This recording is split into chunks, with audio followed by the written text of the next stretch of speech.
Carabao Cup and Premier League. Brentford are hosting League One strugglers Leyton Orient at the GTEC Community Stadium. It is a London derby of sorts, 16 miles from east to west across the capital. But believe me, it can take a couple of hours to make that journey across London if it's not going well. News of the Leyton Orient players arriving. We get to the team news shortly. Spoiler on the team news is that a lot of changes, more changes for the League One side than for the Premier League side. Thomas Frank always emphasises that he wants to win these games. For Brentford, no intention of brushing aside this competition. They came through a very hard-fought game against Colchester in the second round. The Bees team bears marked similarities from the team that played that night. They were in Premier League action against Manchester City at the weekend. A huge contrast, of course, to taking on a much changed Orient side this evening. Beautiful skies. G. Wellens, the coach of the visitors tonight, is making his first journey to this stadium, and he remarked how impressed he was that they squeezed the football ground in right by one of the main arterial roads going into London. The A4, the M4 becomes the A4. They managed to squeeze a football ground about a mile away from where the old Griffin Park was. And that is the scene. The planes heading to relatively nearby Heathrow Airport. We'll have all the team news for you and the whole of the commentary coming up very shortly.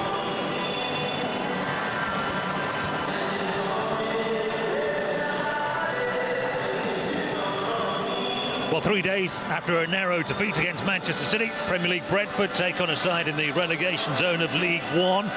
Although Leyton Orient are coming off the back of their first win of the season at Reading on Saturday. The Charlie Kelman goal was enough after they'd lost their first 4 league fixtures of the season, but they had made progress, the O's, in this competition. The away end is a sellout. And there's a deal going on in the home end. You're able to bring a youngster along with a normal adult ticket. Only holds around 17,000. The attendance is a few shy of that every Premier League match day. Thomas Frank says that he wants to win it. He wants to go as far in this competition as he can. And he names a stronger team. He might argue, of course, that he's got a stronger team than Leyton Orient, but he makes fewer changes than his opposite number. So from taking on Haaland and co and giving them a good game the other day, it is a much changed team for both of them. Leyton Orient identified Brentford as their inspiration, a model to follow for clubs with ambition, a sign of hope that you can make the journey and grow as a club and improve as a club. Sam Parkin is alongside me, John Driscoll in the commentary position for this game. I like the fact that Thomas Frank is keen to win these games and is taking this competition seriously, sir. Well, they've achieved a hell of a lot in a short space of time, I would suggest. Brentford, unrecognisable from the club they were, just a few yards, I suppose, from Griffin Park in the lower reaches of the English ladder. So what's next for them to tick off? That would be going deep in a cup competition and potentially winning some silverware. So, yeah, absolutely, this is probably a stronger looking squad to the one that took on Colchester in the previous round, and I'm sure the players have that hunger, that desire to add that to their CV, because it's been incredible, their consolidation in the Premier League, the consistency, and I'm sure Thomas Frank will want to achieve that before his next challenge, which I'm sure will arrive Sunday. Well, Pep Guardiola had him signed up for a top European club the other day, but he always likes people he's just beaten.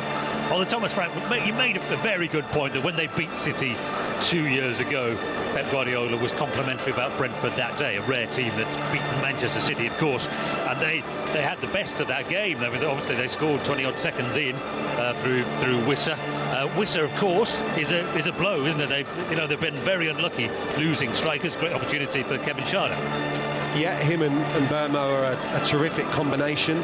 Obviously lost Ivan Toney as well, and I think Brentford have had to change a little bit and evolve over the months and years now that they've been in the Premier League, and they've been really good on the counter-attack recently. I don't think that changes too much with Schade coming in now. Excited to see what he can do, given that he's going to be, you would think, a main starter, and then you've got Igor Thiago to come into the reckoning in a few weeks' time. Big money signing, and I'm sure he will go on and become a good Brentford centre forward as well. Yeah, he was very unlucky, wasn't he? Signed with a good goal-scoring record in Belgian football, and then was injured before he could get underway as a Brentford player. But it's certainly an opportunity then for Schade to make his, I was going to say, slightly belated impact on the English game. Change shirts tonight for the O's fans. The pre-match publicity from Brentford in particular was talking about a historic showdown from 2014 when they met in League One before they went their different directions. This is the Brentford side. 8 changes made by Thomas Frank tonight. Sepp Vandenberg, the captain Christian Norgard, and Mikkel Damsgaard are the players who started at the weekend, who start today. Schade presumably now will be a Premier League starting striker, and probably the least familiar name, Jayden Magoma, the 18-year-old left-back who they got from Southampton recently. He was a kid at Spurs. He wasn't involved in the Colchester game. Those of you who watched that Colchester game will recognise the likes of Yarmolyuk and Ryan Trevitt. Trevitt had a particularly good game that day. He played as a right-back then. We think he's now switching to play in midfield this evening. Leyton Orient made 10 changes. Only Tom James starts from the Reading victory at the weekend. So the goalkeeper is Josh Keeley, who is on loan from Spurs, making his debut at an Ireland Youth International. Dominic Ball makes his first start. He was promoted with Ipswich Town the last couple of seasons, but didn't get to go to the Premier League. Jamie Donnelly is on loan from Spurs, and Sonny Perkins on loan from Leeds. 6 of this 11 are 22 or under. Slightly controversial, Sam. The bench is strong, isn't it, for the team? But there is Kevin Schade. Huge opportunity for him, and he needs some goals. Yeah, I think he's shown himself to be a really talented frontman since he's come to these shores. Obviously been hindered by that injury. I was actually there that day, and to see him go down with what looked like a serious injury at the time during the warm-up was really tough for him, given that Toney wasn't available, and Thomas Frank has really had to use all his quality really to set up his team to continue maintaining their form in the Premier League, and they've done it brilliantly without some main players. So a lot of players on loan for Orient. One of the realities of a team in their situation. Josh Keeley's 21. Spurs got him from St Patrick's, the Irish League side. This is his first minutes tonight, so we don't know how good he is unless he watched an awful lot of Spurs under 21, under 20 football. They have had Zach Hemming, who's also on loan from Middlesbrough in goal, and he's slightly mixed start so far for Hemming. So Keeley gets his opportunity, and you might have seen the young referee, 30-year-old Lewis Smith, is in charge tonight. And Brentford are in red and white stripes, and Leyton Orient, the visitors from the other side of London, made the journey from east to west, and they are in their chain shirts and kit of all blue. Yeah, I would anticipate Keeley being really comfortable with the ball at his feet, given that he scored at Tottenham, but also Barnet was his loan spell that's got him a few games and a bit of experience, and Barnet played really good stuff under Dean Brennan in the National League last season and continuing to do so. So I'm sure he's going to be really comfortable, and his first involvement was just passing it nice and simple out to Brandon Cooper to start an attack. That's a long throw into the penalty area. They struggled with long throws against Colchester. Tom James launching that one in. It's the bite a bit and a bit, isn't it, with Brentford having to face the long throw routine. Yeah, I think when you've got a goalkeeper that's not got vast experience in this country, it's inevitable when you're playing against the lower league teams that they will do this. Colchester did it to good effect, and I'm sure the scouts have let Richie Wellens know that it could be something they could use to their advantage, because Valdemarson struggled first 5-10 minutes against Colchester until they reorganised and got a little bit of a handle on it. Although triggered bad memories, Icelanders and long throws. The Iceland international goalkeeper Håkon Valdimarsson. A blow there for Norgard. Brentford's fixtures at the start of this season, a real split, because two terrifically tough away games, obviously Liverpool and Manchester City, and then 2 home games that they've won, which sort of shapes, it's early in the season, isn't it, so it forces us to be realistic and not try to draw too many conclusions as to how a team has started, because they basically won the games that looked winnable, and they've lost the games that were very tough. Yeah, incredibly difficult when you consider they go to Spurs at the weekend, and then the following away game in a few weeks' time is Manchester United away. So, I mean, it's just incredibly challenging on the road for Brentford, but they've given a really good account of themselves in those 2 aforementioned fixtures, and at home they've taken care of business, and certainly comfortably in the case of the Southampton game.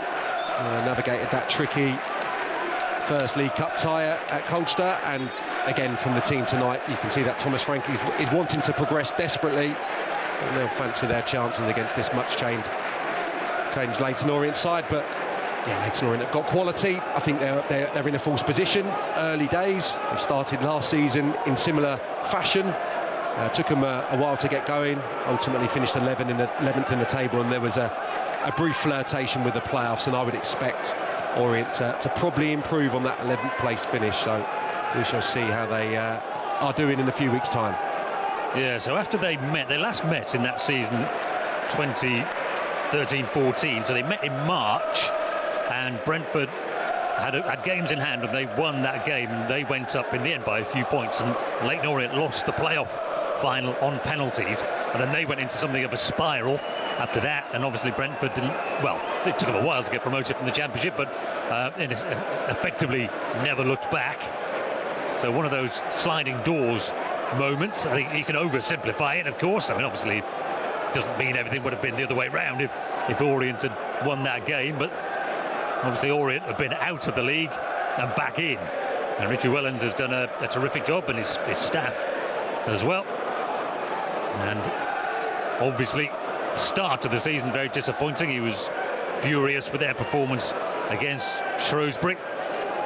The other games you can sort of look at individual errors here and there, and maybe a little bit of regrettable goalkeeping in the first game of the season. And generally he's already been happy with their performance levels.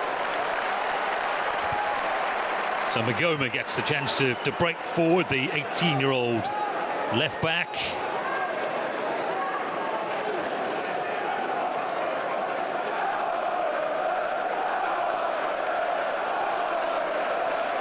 A decent travelling support has come across London.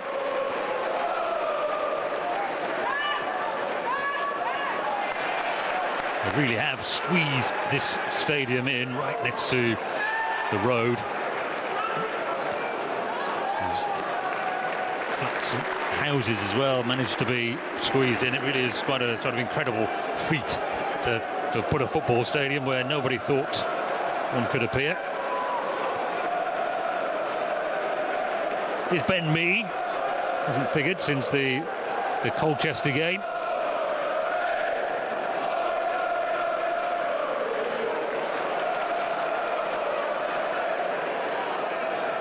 Damsgaard from the left side. We're expecting a 4-3-3. There seems to be a lot of freedom afforded to Carvalho and Damsgaard early part of this game, playing very narrow, so almost free roles for the pair of them. As you said, Damsgaard picking it up wide left. I think they're just going to encourage the full-backs to bomb on. Brentford, Rerslev on the right, Magoma on the left, and those 10s are going to try and get the ball between the lines centrally. A foul there on Ryan Trevitt. He is playing in midfield, caught by Jaden Sweeney. Fourth official is Tom Reeves, likely suggesting Thomas Frank returns to into his box. Vandenberg, the right of the two centre-backs who started against City the other day. And foul there by Zek Obiero.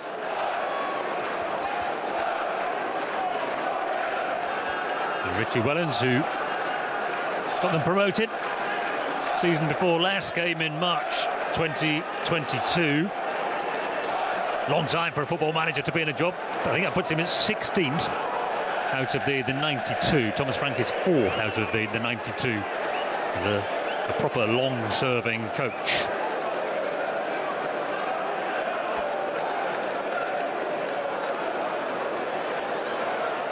Morolyuki was one of the neatest of touches from the young Ukrainian. It comes out to Rozlev, who didn't play in the previous game in this competition.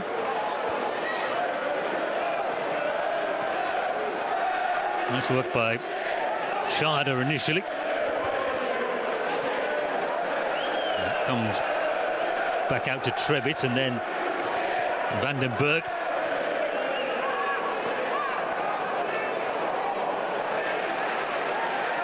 Rozlev tried the turn, and then he is guilty of the foul on Sweeney. Working hard, Leyton Orient trying to stop Brentford progressing the ball into the final third, and they've succeeded in that manner. Opening 8 minutes, not really seen the Brentford front players have any kind of involvement. Obiero is narrowing off the left-hand side, coming quite central, just trying to cut off that avenue for Brentford down the centre of the pitch and force them into the wide positions.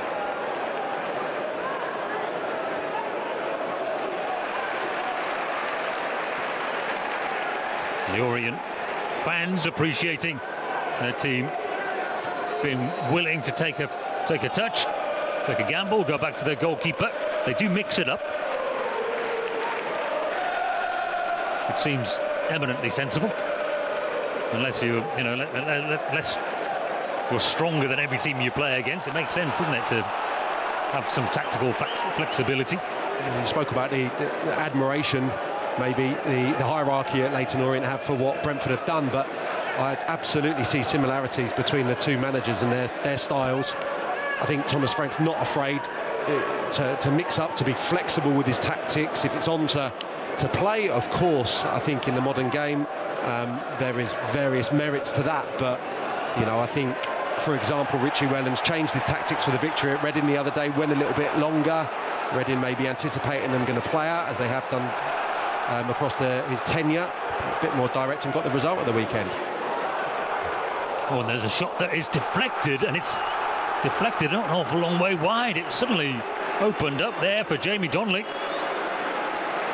Just trying to link the play, coming in off the right-hand side, and goalkeeper's given that one up. I think he's confident it's going to miss off Norgard, but the first shot in anger coming from the visitors. Donnelly's a Spurs loanee. He's 19.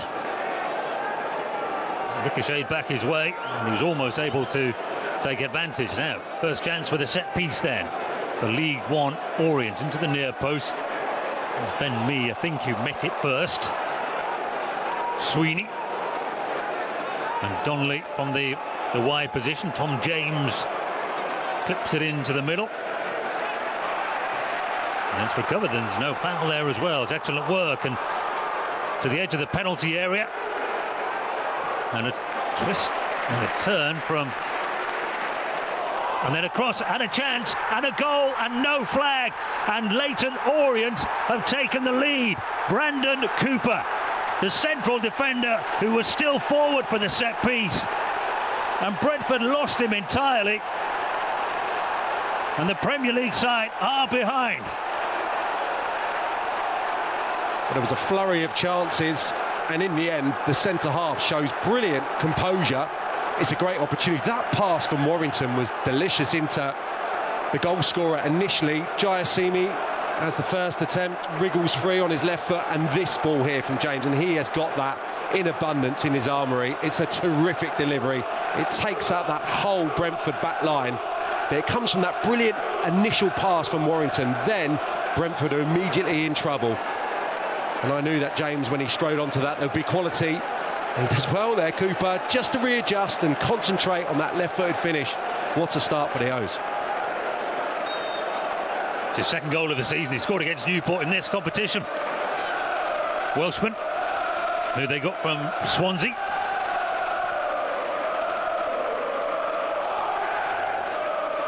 And they are the East London voices that you can hear. Leyton Orient haven't faced a Premier League side for 10 years. It was Aston Villa in this competition, and the last time they played a Premier League side, they beat them. 10-year gap between them. There's never that guarantee when you make so many changes that you're going to get cohesion from the word go. And Leyton Orient have settled really well into this game. Normally you can look a little disjointed because invariably the players would have had an hour and a half on the training ground with this 11 yesterday. So to start as comfortably as they have, it's really caught the eye. It's another Donnelly set piece aimed towards the penalty spot. And the second ball was again won. It was James who put it back in, but this time it runs through to the Iceland international, Hakan Valdimarsson. And he rolled it out to Norgard.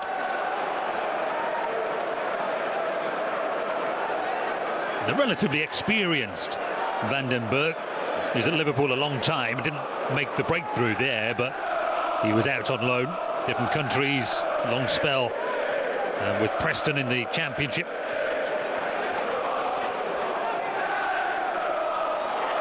And a too robust challenge by Jaden Sweeney.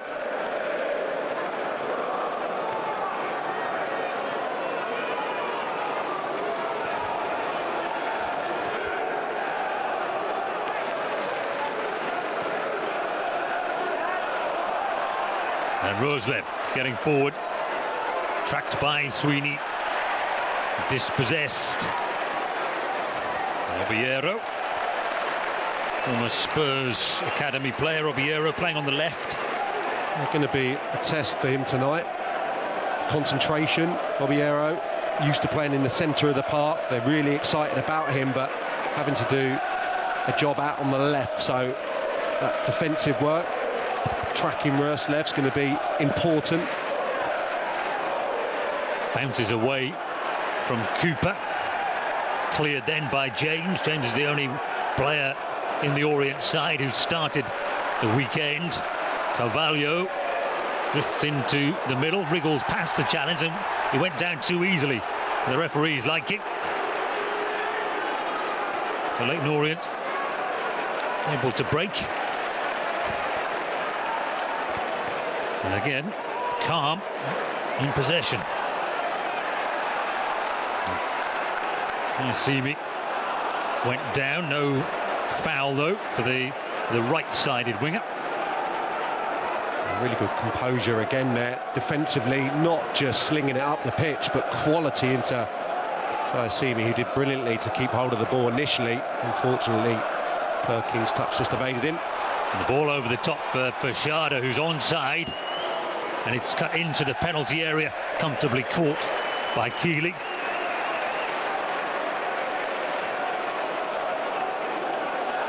A nice little bit of movement. The control was instant, but too close to Keeley, and he'll be delighted to have got through 15 minutes. And I think he's played one pass, and that's his first touch with his gloves. They waited for that press to come and then gave it away. It's not faultless. Orient playing out from the back is Damsgaard, and a shot over the top. Ironic cheers from the visitors in that corner. It wasn't the time to play, was it? I think you could tell by the time he had an option to pass. There were 4 or 5 red and white shirts converging on the goalkeeper. So, yeah, got to mix the game up, but Maybe that was an opportunity for Keeley just to try and pick up one of the forward players, which again, Leyton Orient did to really good effect at the weekend at Reading. Kick to the fullbacks, kick to the wide players. Took Reading a little by surprise on their way to 3 points. Much needed 3 points. If you watch the Birmingham City game that they played, they lost that game 2-1, and I think all of the goals you could count as unforced errors.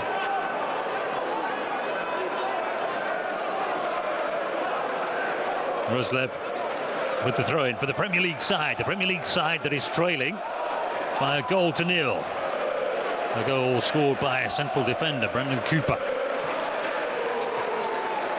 That was his forward pass. And Don Ball, a former Ipswich man, promoted in his 2 seasons, both of his seasons as an Ipswich player. And Chana makes a run and he keeps on going, and it's denied. And then Carvalho with a fabulous finish. Premier League quality right there. And Brentford are back level. Chana initially wriggling through when he was denied. Carvalho knew exactly how he was going to get that ball into the back of the net. And he gets his first goal for his new club. Listen, outstanding finish, but huge credit to Chana. That's too easy from a Leyton Orient perspective, and allowing him to waltz through like that. But it's brilliant drive, determination from the front man. Knew exactly what he was after there, getting the strike away. I think that's pretty much the most that Keeley could do with it. He'll be disappointed, of course, but it's looped up, it's going away from the target, and then you just admire a brilliant bit of individual skill from Carvalho, who's been quiet, but that is top draw.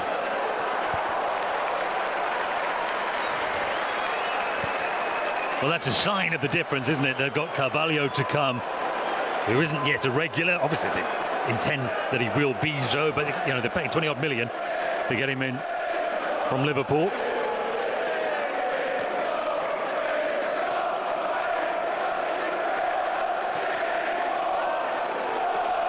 As Leyton Orient operating in signing players who have been released by big clubs, the likes of Alviero there, and also Lewis Warrington, who's the deep midfielder there, the number 16, who came from Everton, having been at Plymouth last season on loan. One over the top for Sonny Perkins, another low knee to chase. So you see me down the right side, Donnelly. Orient getting a chance to play inside the Brentford half of the field. Very lively start to this game. They've been treated. Orient playing some lovely stuff, looking really confident on the ball. And Brentford have just provided us with a brilliant moment in the early rounds of this competition. Again, Keeley's probably thinking he's done enough there. The ball spinning away from the 6-yard box, and Carvalho will probably look to execute that every now and again and not get it as flush as he did. That was wonderful acrobatics to turn it into the net. And Keeley goes long this time. Jai Simi was the target. Perkins gets there. England youth international Sonny Perkins turned down a contract with West Ham, try and get first team football, but now he's loaned out from Leeds. Having made those choices, just desperate for some first team football, aren't you, to do the regular run as a young player. And they've started this game well. 2 loanees. Donnelly's caught the eye with his eye for a pass. Nice kind of languid style, looks like a good footballer. Bit of a rarity to see the centre forward Perkins. Looks physically strong, but also looks to have a nice left foot. Which has been assured, I'm sure. He'll be looking to get up and running in the goal-scoring stakes tonight.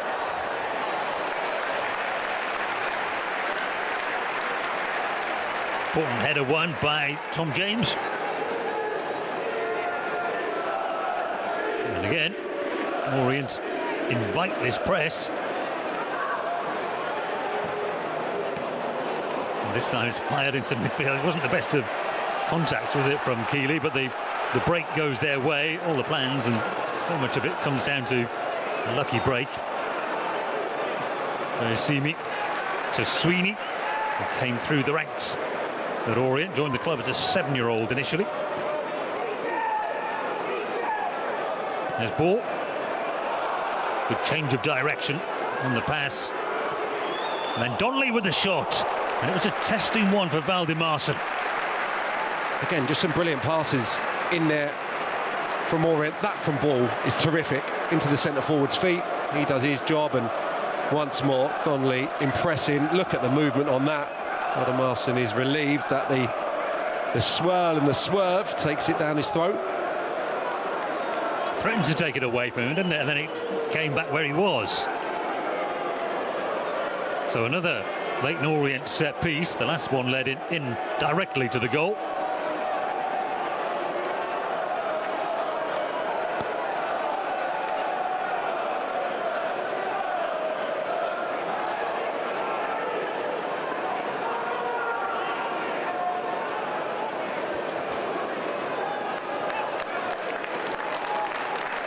Both central defenders are forward. Perkins there with them on the edge of the penalty area.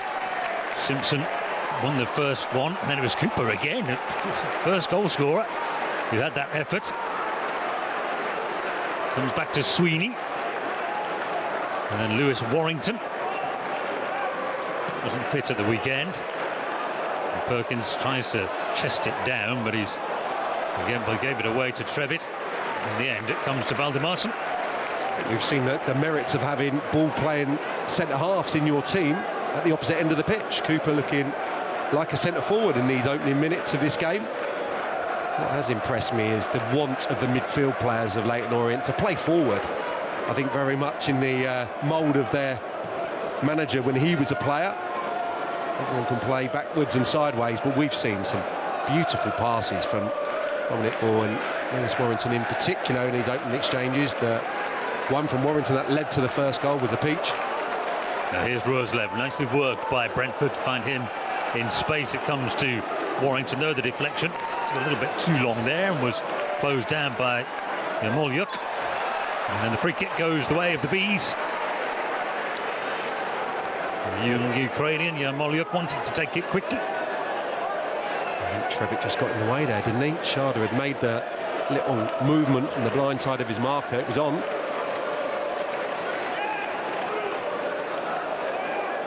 Yarmolyuk, what a good player in the Colchester game. He's had quite a bit of first-team action, hasn't he? He's around the edges of the first 11. In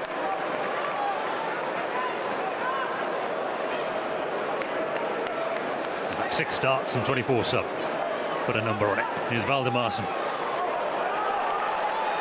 They then go long, bounce onto the hand of Sharda. Presumably if he'd gone through and banged that in, it would have been disallowed.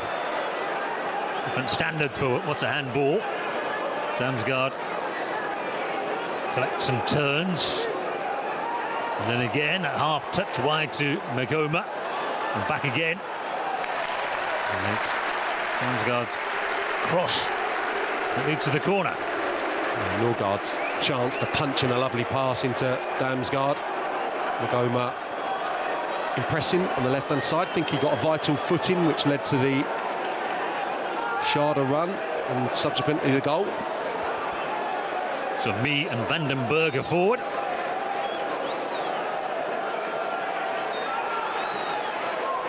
Dinked into the near post. There's been a defender who got that last touch.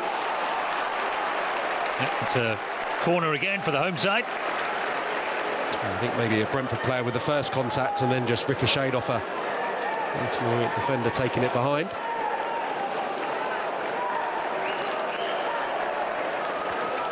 Vandenberg looks the biggest man in there, 6'4". Dutch defender.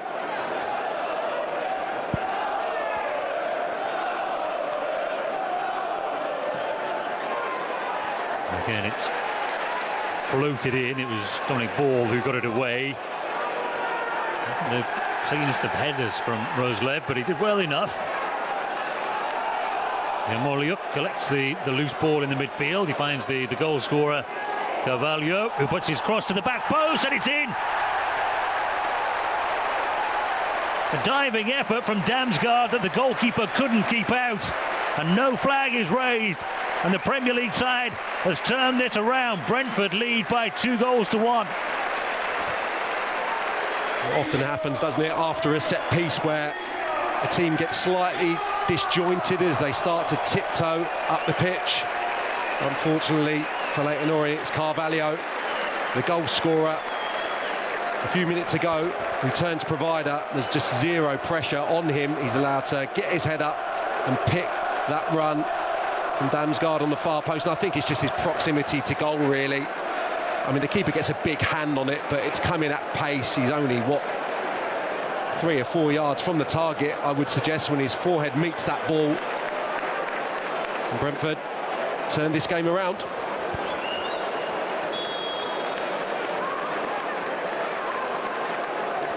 So a 26th minute goal. Mikkel Damsgaard's first for Brentford in his 60th appearance.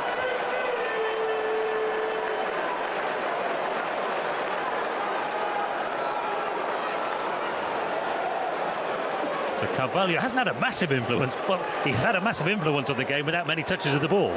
Yeah, seeing that replay and the inability of a Leyton Orient player to go and close the crosser, I think that's the biggest mistake, really. Of course, someone should be tracking the run of Damsgaard. I think the fullback, Sweeney, was in the vicinity, but that first ball whipped in so comfortably by Carvalho. Touch, opportunity to get his head up. There's not much to hit, is there? So Orient should have been better organised, or showed that desire to get out to the ball. He is their creator chief. He's got himself a goal and assist, 28 minutes in. The Premier League side come again with Roslev, Yarmolyuk, Ben Mee, with the teenager Megoma.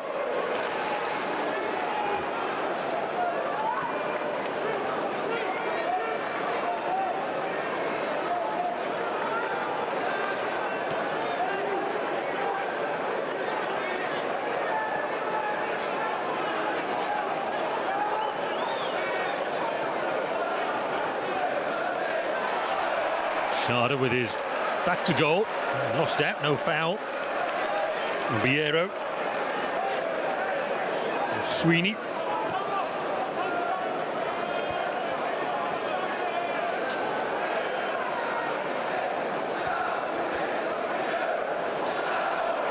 Warrington, and he's under pressure. He was grateful that the ricochet went the way of a blue shirt. He just didn't get his touch right. Really good in that area. Touch and pass, really comfortable on the ball, but Brentford squeezing to good effect and nearly turning the ball over once more.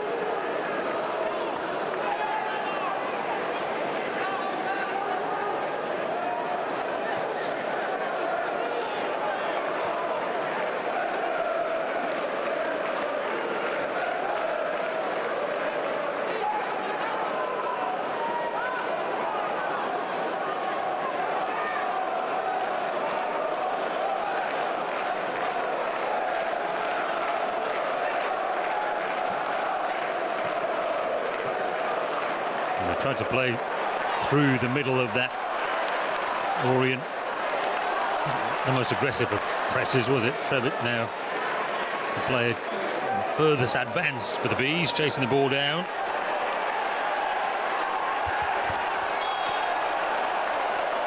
And the free kick is eventually given the way of the visitors. And Cooper. Not entirely sure that was an infringement on Cooper. Looked like he knew exactly what he was doing there and just put both feet around the ball.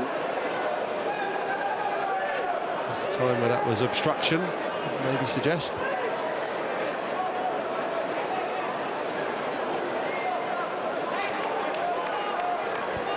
Simpson is the skipper tonight, who dropped there to try to receive that ball from Keeley. He's been forced to kick long. Perkins the target, loses out to Van den Berg.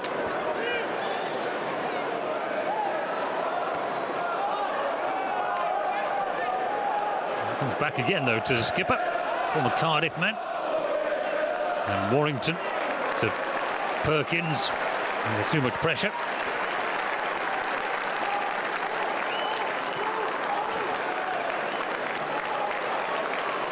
Well, Marson's touch wasn't perfect.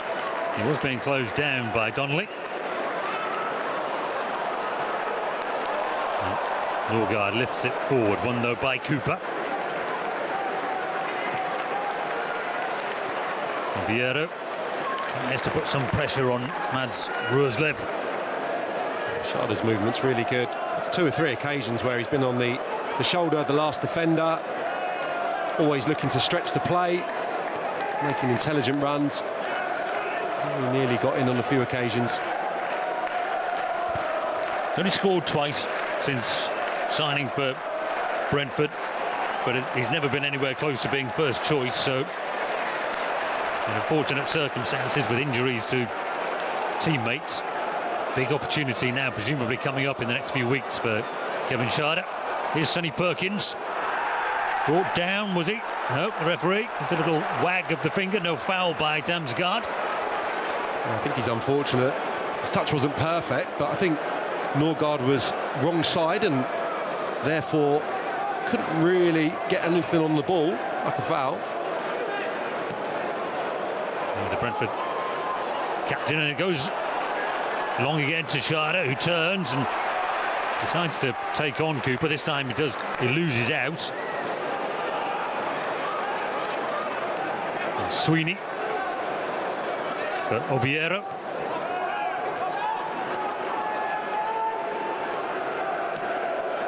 This very young Leyton Orient team.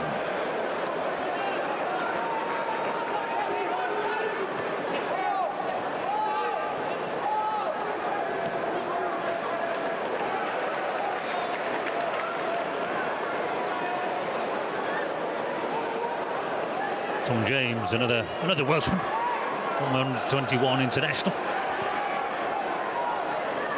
He's a clever player. Donnelly just pull him wide on the right hand side. He's playing centrally, but he's just opening up a lovely bit of space for them to drop balls or punch balls into the centre forward. Perkins just moving Brentford's midfield, allowing that gap to appear. There's a lot of ball into him, Perkins. It's been a bit hit and miss in his hold-up play. Tough job breaking through at a major Premier League club, isn't it? Such as Spurs, given the tendency of clubs to go out and spend fortunes on new players.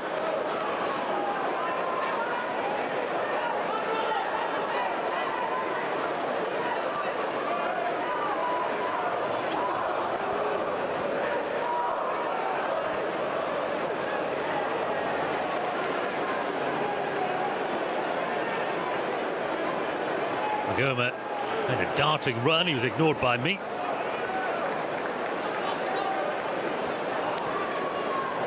Norgard. Moliuk.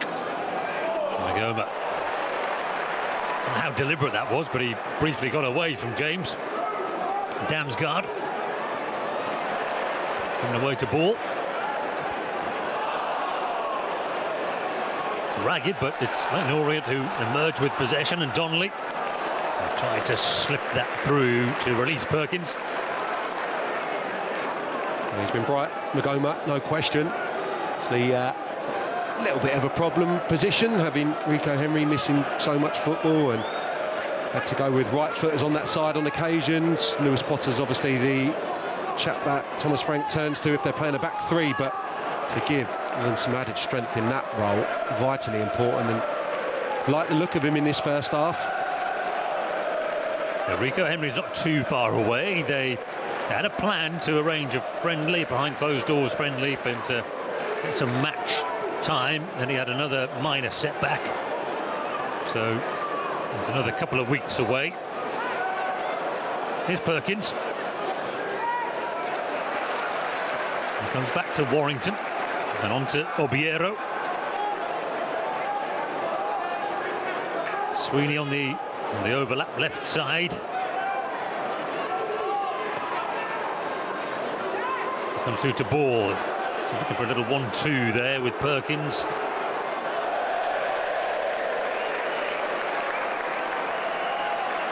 Effort by the right back, Tom James. I said it earlier, he's got great quality, James, from this type of distance, wide or central. Won't need any invitation to take the strike on either foot.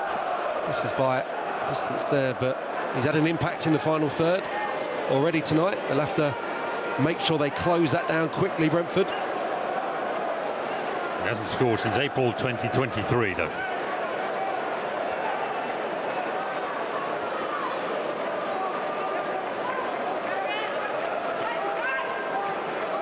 Carvalho deep to Yarmolyuk.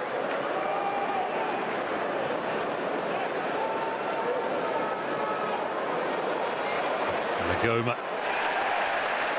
Sharda's such a willing runner, isn't he?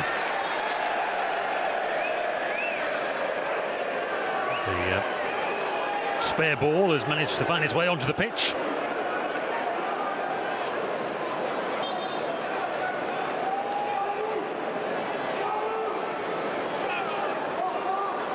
Norgard.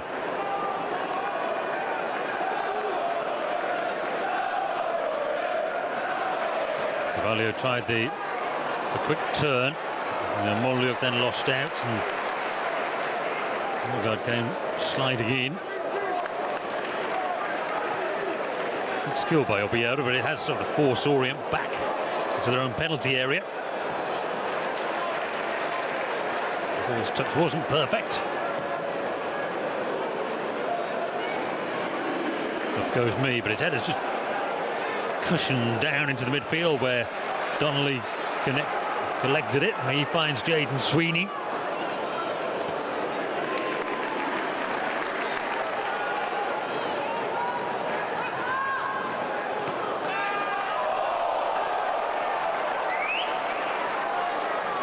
And again, the referee's been unfussy. He's had a few challenges to go. There's Warrington to Sweeney. Again, he goes for a very flat cross behind everybody.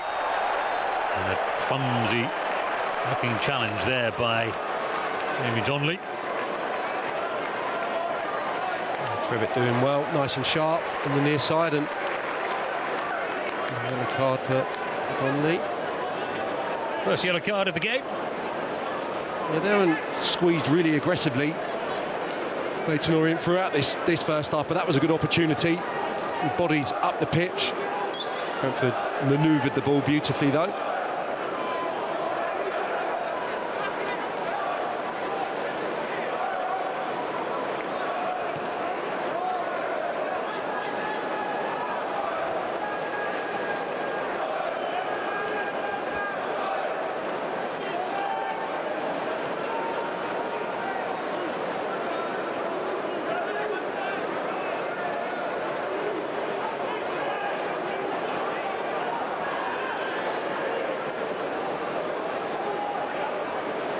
See there, just the two wide Leyton Orient players narrowing off. And then they're able to release Sharda, who's onside again. It's been a problem that for Orient, hasn't it? The timing of Sharda's runs was stopped that time by Simpson. Two wide players just coming in narrow, and if the ball goes to the Brentford fullbacks, they are trusting that those wide players can then get out there.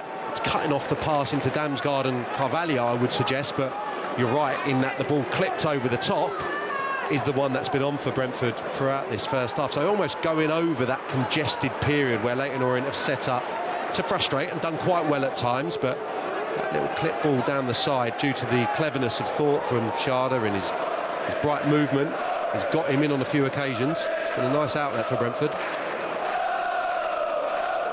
Magoma.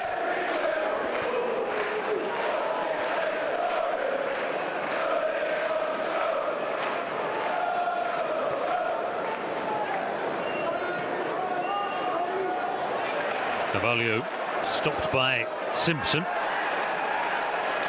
Simi, though, loses out in turn. To Norgard, Damsgaard now.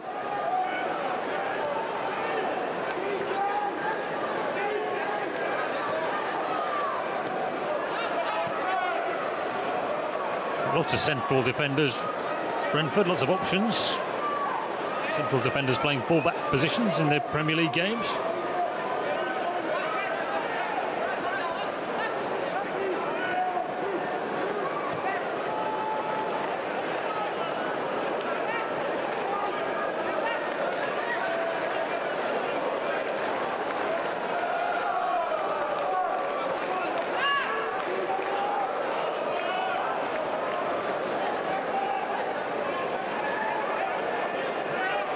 always been like this. There's not really been any way through for Brentford. Now this will be, I've got to say, a yellow card coming up here for Jack Simpson.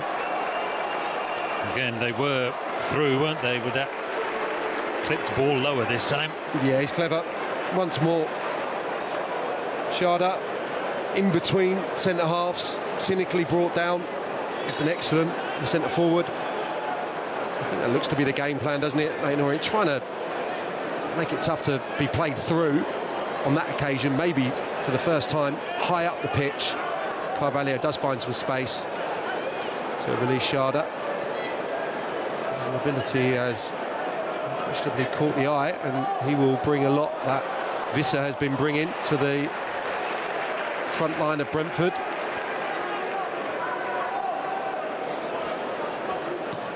Out for a couple of months was the early prognosis for Johan Visser. An ankle injury. He's in the surgical boots at the moment, as revealed by Thomas Frank.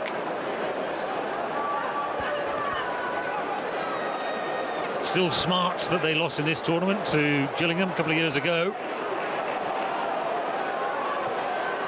Very easily dropped into details about that game when asked about it. Ball's lost out. Carvalho. Again, they're not afraid to find the clever, pacey run of Sharda. Donnelly's done well, and it moves on to Perkins. Perkins tries his luck. He hasn't had much of a chance to shoot at all. Blocked immediately by Ben Mee.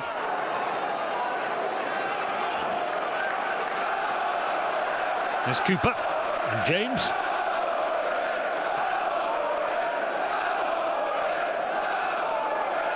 It's the 2,500 visiting supporters making the noise.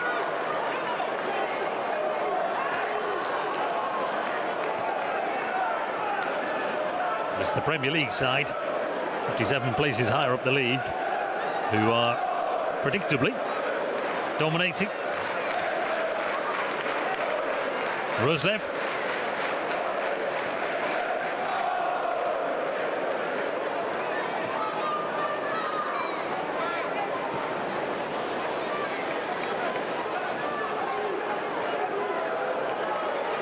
Damsgaard. Magoma. And he puts it high towards the back post where Trevitt was the player waiting. And then the shot is a fabulous one. And it's in. It's a goal. And it's scored by Christian Norgard. Well, they were appealing for a penalty, but the captain didn't stop and wait.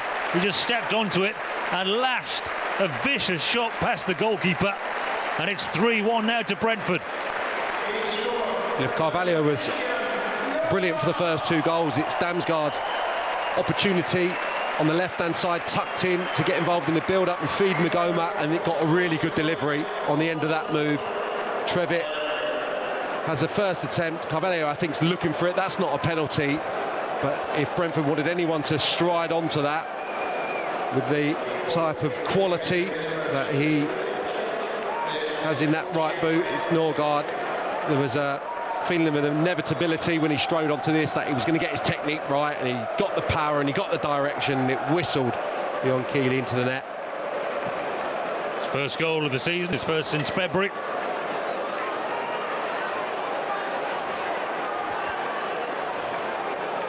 Vieiro.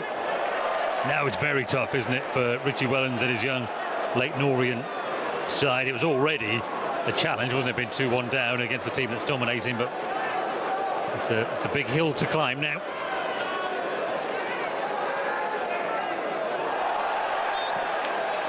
Foul by Sweeney. They've done some really nice stuff with the ball. I think they played well in possession in this half, but so often in the majority of football matches, the front players are the difference. They certainly were for the first two goals in the Premier League. Quality, and it's been not perfect from Brentford. It's been a little disjointed early part of this half, but that quality, few chances that they've created, they have been clinical.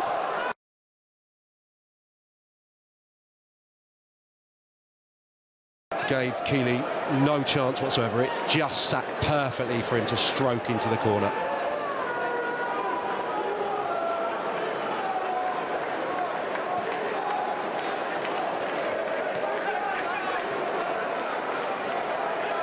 There's Trevitt.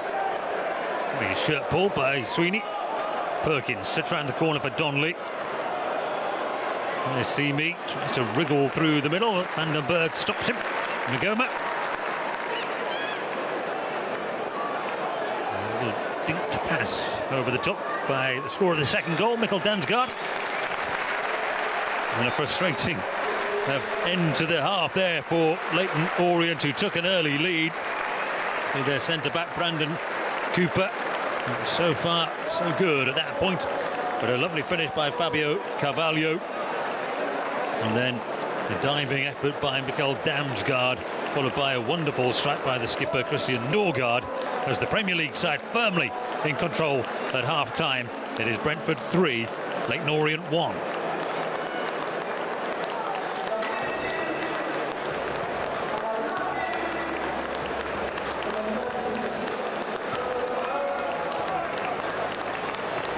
So we'll have a look at the best of the highlights coming up. Brentford comfortably in control at the break.